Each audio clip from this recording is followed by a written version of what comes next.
જશે ને તો જ આનંદ પામી શકશો. સદવિચારને જે લઈ જાય, કોઈ સંકલ્પ કર્યો હોય આમ કરીશ, શુભ સંકલ્પ કરીશ, કોઈને મદદ કરીશ, ભગવત સેવા કરીશ, ભગવત કથા કરીશ, અને ખોટા ખોટા લોજિક આપી જે તમારા મનના સંકલ્પોને ડગાવી જાય, એ પૂતના વૃત્તિ છે. કોઈના સારા સંકલ્પોને ડગાવતા નહીં, અને જે ખોટો વિચાર મનમાં મૂકી જાય મંથરા વૃત્તિ છે. પૂતના અવિદ્યા રૂપ છે, મહાપ્રભુજી કહે છે. અને અવિદ્યા 5 પર્વ વાળી છે: દેહાધ્યાસ, પ્રાણાધ્યાસ, ઇન્દ્રિયાધ્યાસ, અંતઃકરણાધ્યાસ અને સ્વરૂપ વિસ્મૃતિ. એમ મહાપ્રભુજી સુબોધનીજીમાં સમજાવે છે. 5 અધ્યાસ જ્યાં સુધી જીવની અંદર છે ત્યાં સુધી એને રાસનો અનુભવ, ભગવત સ્વરૂપાનંદનો અનુભવ થતો નથી. અને એટલે જ સિદ્ધાંત રસ નામના ગ્રંથમાં જ્યારે ઠાકોરજીએ બ્રહ્મ સંબંધ મંત્ર મહાપ્રભુજીને આપ્યો, અને ત્યારે એ સિદ્ધાંત રસ ગ્રંથ મહાપ્રભુજીએ લખ્યો, બ્રહ્મ સંબંધ કરણાત સર્વેશામ દેહ જીવયો સર્વદોષ નિવૃત્તિ દોષા પંચવિધા સ્મૃતા. 5 પ્રકારના જીવના અને 5 પ્રકારના દેહના, આમ 10 પ્રકારના દોષો બ્રહ્મ સંબંધી નિવૃત્ત થાય છે એમ કહ્યું. તો જીવના જે 5 દોષો છે એ આ દેહાધ્યાસ, પ્રાણાધ્યાસ, ઇન્દ્રિયાધ્યાસ, અંતઃકરણાધ્યાસ અને સુખ વિસ્મૃતિ. દેહાધ્યાસ કોને કહેવાય? કે દેહને જ સર્વસ્વ માનવું, દેહના સુખ માટે જ જીવવું, એ દેહાધ્યાસ. ઘણા લોકો એમ માને કે બસ આ દેહ છે ત્યાં સુધી જ છે, પછી મર્યા પછી કોણ જોવા આવું. ચારવાક મત હતો ને પ્રાચીન કાળમાં, યાવત જીવમ સુખમ જીવેત ઋણમ કૃત્વા ધૃતમ પીવેત ભસ્મીભૂતસ્ય દેહસ્ય પુનરાગમન કૃતઃ. જીવો ત્યાં સુધી લહેર કરો, ઉધાર કરો, પણ ઘી પીઓ, મર્યા પછી કોણ જોવા આવ્યું. આ એમનું લોજિક હતું. અને આજે ઘણો મોટો વર્ગ એ રીતે જીવે છે, મર્યા પછી કોણ જોવા આવ્યું.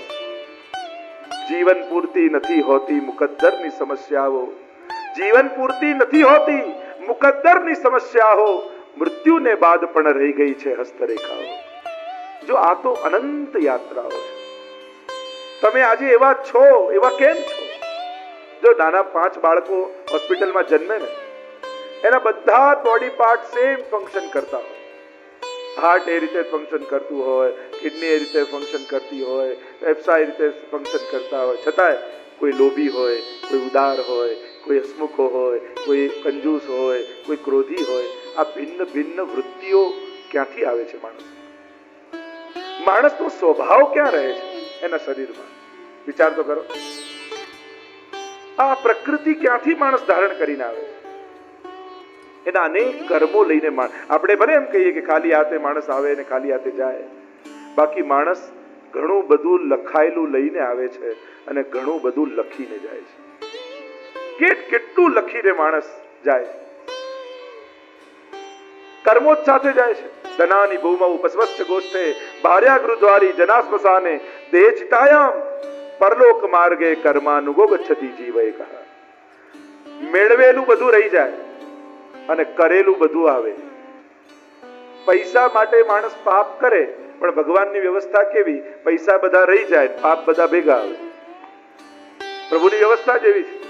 મેળવો છો એ બધું રહી જાય છે, કરો છો એ બધું આવે છે. અને કર્મના સિદ્ધાંતમાં ક્યાંય બાદ બાકી નથી. એક વસ્તુ સમજી લેજો, કોઈ એમ વિચાર કરે કે આટલા પાપ થયા, લાવને આટલું પુણ્ય કરી લઉં એટલે બધું બેલેન્સ થઈ જાય. કર્મના સિદ્ધાંતમાં બેલેન્સ થતું નથી.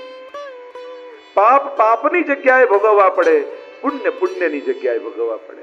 પણ તમે આમ છેદ ઉડાડવા માંગો પુણ્યથી પાપના, તેવા છેદ કર્મના સિદ્ધાંતમાં ઉડતા નથી. અહીંયા તો બંનેને ભોગવવાનું હોય. પાપ પાપની જગ્યાએ ભોગવાય ને પુણ્ય પુણ્યની જગ્યાએ ભોગવાય. બંનેમાંથી મુક્ત થવાનો ઉપાય શું? ભગવાને કર્મના સિદ્ધાંત કહેનારા ભગવાને ગીતાજીમાં જ કહ્યું, મામ એકમ શરણમ બ્રજ, તું મને શરણાગત થા, અહમ ત્વામ સર્વ પાપેભ્યો મોક્ષયિષ્યામિ મા શુચિ. બધા જ પાપોને હું માફ કરી દઈશ. શરણાગતિ જ એકમાત્ર ઉપાય છે. અને એટલે જ આપણે ત્યાં બ્રહ્મ સંબંધ દ્વારા શરણાગતિ કરાય. એ શરણાગતિની વિધિ છે એકમાત્ર, જેમાં બોલવામાં આવે કે આજ સુધી જે કંઈ પણ મેં મારું માન્યું છે એ આત્મા સહિત પ્રભુ આપને સમર્પિત થાઉં છું, હું આપનો છું. સંકલ્પ કરે છે જીવ, અને શરણાગતિ દ્વારા જ જીવ કર્મના બંધનોમાંથી મુક્ત થઈ શકે. કારણ કે ભગવાન જે કર્મના બંધનોની વાત કરે છે, એ ભગવાન પોતે ક્યારેય કોઈને કર્મના ફળ આપતા નથી. ભગવાને કોઈને કર્મના ફળ આપ્યા નથી. ક્યાંય તમે સાંભળ્યું કે ભગવાને શિશુપાલને માર્યો અને એને નરકમાં નાખ્યો? રામે રાવણને માર્યો અને રાવણને નરકમાં નાખ્યો? કૃષ્ણએ કંસને માર્યો અને કંસને નરકમાં નાખ્યો? આપણે તો એક જ વાત સાંભળીએ, રામે રાવણનો ઉદ્ધાર કર્યો. ભગવાન કર્મના ફળ આપતું નથી, એ તો સર્વમાંથી જીવને મુક્ત કરે છે. અને એટલે ભગવાન જલ્દી કોઈને સ્વર્ગ નર્ક આપતા નથી. પ્રભુએ કોઈને નર્કમાં નાખ્યા હોય કે ભગવાને કોઈને સ્વર્ગમાં નાખ્યા હોય એવી કથા જલ્દી નહીં મળે. ભગવાન તો ઉદ્ધાર કરે છે, કર્મમાંથી જીવને છોડાવે. દેહાધ્યાસ, બીજું છે પ્રાણાધ્યાસ. યોગીને પ્રાણાધ્યાસ હોય, એને એમ થાય કે પ્રાણ છે એ જ બધું છે, પણ એ ભૂલી જાય કે બાળક જન્મે ત્યારે એને શ્વાસ લેતા કોણ શીખવાડે છે, કોણ ચલાવે છે. આપણે તો 10 પ્રાણાયામ કરીએ થાકી જઈએ, પણ જન્મ્યા ત્યારથી શ્વાસો લઈ રહ્યા છીએ, થાક લાગતો નથી. આ જીવી આપણે રહ્યા છે કે જીવાઈ રહ્યું છે? શ્વાસ આપણે લઈ રહ્યા છે કે લેવાઈ રહી છે? ચલાવનારા પરમાત્મા છે. ત્રીજું છે ઇન્દ્રિયાધ્યાસ, ઇન્દ્રિયોના સુખ માટે જ જીવવું. ચોથું અંતઃકરણાધ્યાસ, મન બુદ્ધિ ચિત્ત અને અહંકાર, આ 4 વસ્તુને અંતઃકરણ કહેવાય, એનો અધ્યાસ. અને પાંચમો છે સ્વરૂપ વિસ્મૃતિ. હું કોણ છું, ક્યાંથી આવ્યો છું અને મારે શું કરવાનું છે? આ 3ના જવાબ માણસે ગોતવાના હોય છે. હું કોણ? આપણે તો આપણો પરિચય, દુનિયાએ આપેલા નામ, આપણે મેળવેલા પદ, આપણે કેળવેલા સંબંધોથી આપણો પરિચય આપતા હોય. એકવાર રામકૃષ્ણ પરમહંસ પાસે ગામનો નગર શેઠ આવ્યો અને કહેવા લાગ્યો કે મેં સાંભળ્યું છે કે તમને માતાજીનો સાક્ષાત્કાર છે. એટલો બધો અહંકાર એના મનમાં એ શેઠના, અને કહ્યું કે એમ કરજો ને, કાલે એમને મારી પાસે મોકલી દેજો ને માતાજી, મારે એમના દર્શન કરવા છે. પરમહંસને થયું કે આના મનમાં અહંકાર છે. કહ્યું કે ઠીક છે, હું મોકલી દઈશ, મને તારું એડ્રેસ આપ તો મોકલી દઉં. એણે એના ઘરનું એડ્રેસ લખી આપ્યું. પરમહંસે કહ્યું આ તો તારા ઘરનું એડ્રેસ છે, મને તારું એડ્રેસ આપ તો મોકલી દઉં. એણે ઓફિસનું એડ્રેસ લખી આપ્યું. તો આ તો તારી ઓફિસનું એડ્રેસ છે, મને તારું એડ્રેસ લખી આપતો હમણાં મોકલી દઉં. એણે એના ફેક્ટરીનું એડ્રેસ લખી આપ્યું. આ તો તારી ફેક્ટરીનું એડ્રેસ છે, મને તારું એડ્રેસ લખી આપ તો મોકલી દઉં. પેલો ચૂપ થઈ ગયો. અને ત્યારે પરમહંસે કહ્યું, પહેલા તું તારું એડ્રેસ ગોત, મળી જશે ને પછી મારે મોકલવા નહીં પડે, એ તને ત્યાં જ મળી જશે. આ સ્વરૂપ જ્ઞાન. કોણ છું, મારું શું કર્તવ્ય છે, આનું જ્યારે જ્ઞાન થાય તો આનું અજ્ઞાન એ સ્વરૂપ જ્ઞાન કહેવાય. તો આ 5 અધ્યાસ, આ જુદા જુદા અસુરો આવશે ને, ધેનુકાસુર, કાલિયનાગ, આ બધા જુદા જુદા અધ્યાસના પ્રતીક રૂપે છે, અધ્યાસ રૂપ છે વ્રજવાસીઓના. અને ભગવાન એક એક અસુરોને મારી વ્રજવાસીઓના 5 અધ્યાસોને દૂર કરશે અને રાસમાં એમનો સ્વીકાર કરશે. પૂતના આવી છે, અવિદ્યારૂપ છે. જ્યાં નંદાલયમાં સુંદરીનું રૂપ લઈને આવી, સ્તન પર વિષ લગાવીને આવી, જેટલા નવજાત બાળકો હતા એમને પયપાન સ્તનપાન કરાવી, વિષપાન કરાવીને પ્રાણોનું કર્ષણ કર્યું. અને વ્રજવાસીના બાળકોને મારતી મારતી પૂતના નંદાલયમાં આવી. યશોદાજીની ગોદમાં લાલન છે. જ્યાં પૂતનાએ પ્રવેશ કર્યો, ભગવાને આંખો બંધ કરી લીધા. આચાર્ય અર્થ બતાવે, ભગવાને નેત્રો દ્રષ્ટિ કેમ આપી? જો ભગવાન જલ્દી કોઈને નજર આપતા નથી, દ્રષ્ટિ આપતા નથી. પ્રભુએ નેત્રો બંધ કરી દીધા.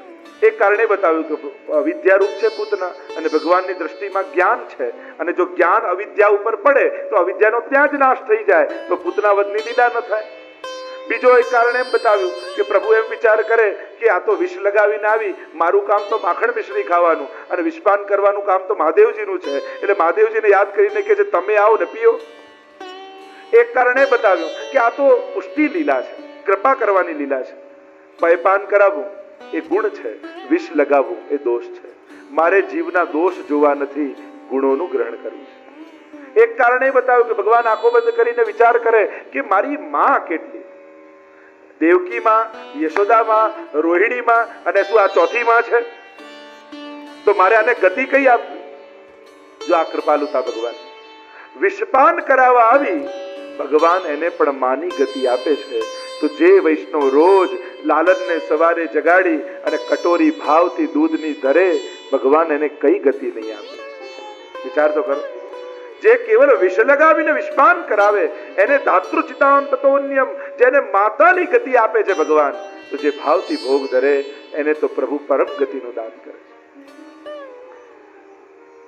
બાજુમાં આવીને બેસી ગઈ પૂતના, વાતો કરવા લાગી યશોદાજી સાથે, અને એવી ઘુલી મળી ગઈ ને યશોદાજીને થયું કે આ તો કોઈ નગરની રાણી લાગે છે, સુંદરીનું રૂપ લઈને આવી. ઘરકારે યાદ આવ્યું યશોદાજીને, લાલનને લીધા ને પૂતનાને ખોળામાં આપ્યા ને કહ્યું, થોડી વાર સાચવો, હું ગૃહકાર્ય કરીને આવું છું. પૂતનાને જે મોકો જોઈતો હતો મળી ગયો અને જ્યાં યશોદાજી ગયા સ્તનપાન કરાવવા લાગી, વિષપાન કરાવવા લાગી અને ભગવાને પ્રાણોના કર્ષણ કરી લીધા. સા મુંચ મુંચ વિધિ પ્રભાષણી, છોડ છોડ કરીને અવાજ કર્યો પૂતના. વિકરાળ રૂપ મૂળ રૂપ ધારણ કરી અને પૂતના પડી ભગવાને પ્રાણોના કર્ષણ કરી લીધા. 6 કોષ લાંબી થઈને પડી. અવિદ્યા 6 ઉપર જ કામ કરે, 5 જ્ઞાનેન્દ્રિય અને 6ઠું મન. વિકરાળ રૂપ ધારણ કરીને પડી. વૃક્ષો એની ઉપર પડ્યા, માનો પોતાની ચિતા તૈયાર કરીને પડી. અવાજ થયો, અહીંયાથી યશોદાજી, નંદ બાબા, વ્રજવાસીઓ દોડીને આવ્યા. જુએ તો લાલન પૂતનાના વક્ષસ્થળ ઉપર રમી રહ્યા છે. દોડતા જઈને લાલનને ગોદમાં લઈ લીધા અને પૂતનાનો અગ્નિ સંસ્કાર કર્યો છે. કહેવાય છે કે જ્યારે પૂતના બળી તો એમાંથી ચંદનની સુગંધ નીકળી અને આખા વ્રજમાં વ્યાપી ગઈ. અવિદ્યા પૂતના નષ્ટા ગંધ માત્ર અવશેષિતા. અવિદ્યારૂપ પૂતનાનો નાશ થયો, પણ ગંધ માત્ર અવિદ્યા વ્રજમાં રહી. કારણ કે ભક્તિમાં આટલી અવિદ્યા જરૂરી છે કે હું ભગવાનનો છું એટલો અહંકાર અને પ્રભુ મારા છે એટલો મોહ. આટલી અહંતા મમતા ન હોય તો ભક્તિ ન થઈ શકે. પૂતના કવચ દ્વારા ભગવાનની રક્ષા કરવામાં આવી. અનેકવિધ લીલાઓ વ્રજમાં થાય છે. પરીક્ષિત પ્રસન્ન થઈ રહ્યા છે કે પ્રભુની વિવિધ લીલાઓ સાંભળીને મારા હૃદયમાં આનંદ થઈ રહ્યો છે. પ્રભુની હજી હું લીલાઓ સાંભળવા માંગુ છું. કારણ કે પ્રભુની લીલા એવી છે કે શ્રવણ કરતા કરતા મારું અંતઃકરણ પવિત્ર થવા લાગે. મને આગળ હજી પ્રભુની લીલાઓ કહો.